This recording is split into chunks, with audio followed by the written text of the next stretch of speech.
Project given to us was to design 2 robots to transfer nuclear fuel rods from a storage pallet to an elevator, and then from the elevator to a test reactor, and then vice versa.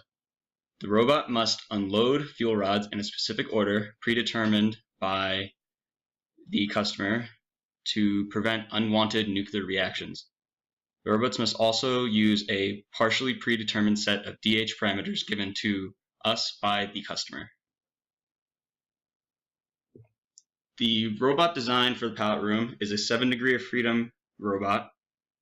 The first of which is a prismatic actuator that runs along the length of the room.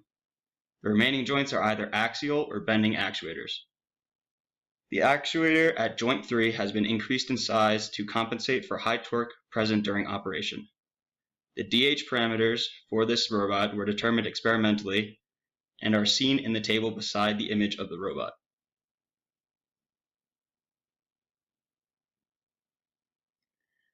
The reactor robot is an 8 degree of freedom robot, the first of which is also a prismatic actuator.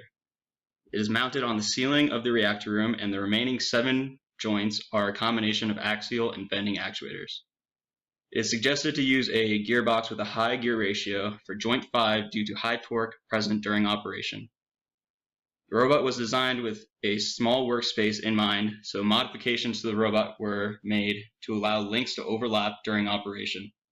The DH parameters were also determined experimentally for this robot and can be seen beside the image of the robot. Motion planning was developed using the robotics toolbox by Peter Cork in MATLAB.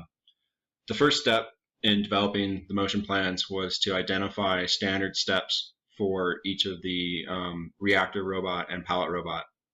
For the pallet robot, 16 standard steps were defined from standard poses that would allow us to identify how we want the robot oriented for loading and unloading the pallet, traversing the room, and going into and out of the elevator. For the reactor robot, we had a very similar concept, but only required 8 standard steps to identify the full trajectories in all of the room, which included going in and out of the elevator, traversing over to the reactor, and going into and out of the elevator.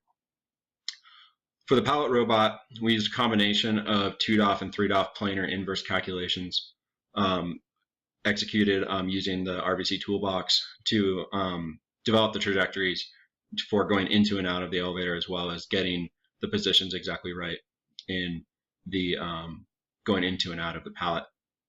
This image down here shows how the insertion and removal positions are simplified to a 2D planar problem when looking at it in this plane. Similarly, with the reactor robot, we were able to simplify exact trajectories with 2D inverse kinematics, but it was further simplified in the reactor case, in which we were able to use simple Euclidean geometry to determine the angles. Once the standard poses are defined, they're fed into a multi-segment polynomial blend function called MS trajectory in the RVC toolbox. This generates a 0.1 time step trajectory file, which includes about 1,000 time steps for the pallet robot and 767 time steps for the reactor robot. This trajectory file can then be simulated in 3D within the RVC toolbox. The workspace and room contents can be modeled, and the full motion can be simulated to get a rough idea of how the simulation is going to work in the 3D space. With the trajectories determined, that trajectory file can then be sent to the control program for execution.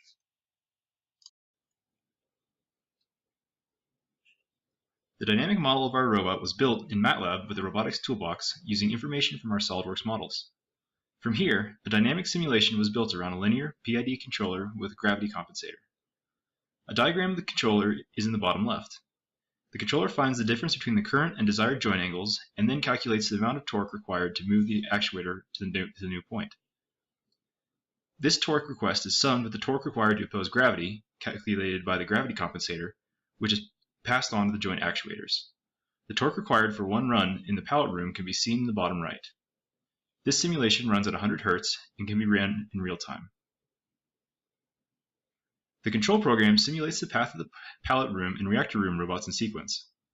Built in MATLAB, this program runs each dynamic simulation in series, then saves the results for later retrieval for use with our sim mechanics model. It uses the controller described in the previous slide to simulate the unique dynamic response of the robot during each run. It was built to be very modular and uses the same or very similar functions for each step. The simulation part of our project is performed in the MATLAB toolbox Sim Mechanics. To build up the model, there's the possibility to get a directly export from SolidWorks with the support of the Sim Mechanics link add-on. So Simulink is building up the model directly on its own. To get a motion to the joints, we're using the trajectory data calculated before in our path planning, and we assign it with a PID control loop as shown in the right picture.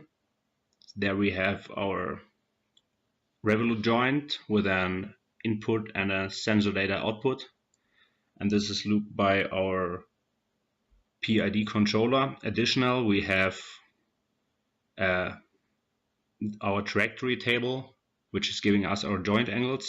This trajectory table is modified by the motion direction constraint, which will allow us to assign the right direction. Also, we have to make sure that we are moving in the right angle sector to get the right simulation result.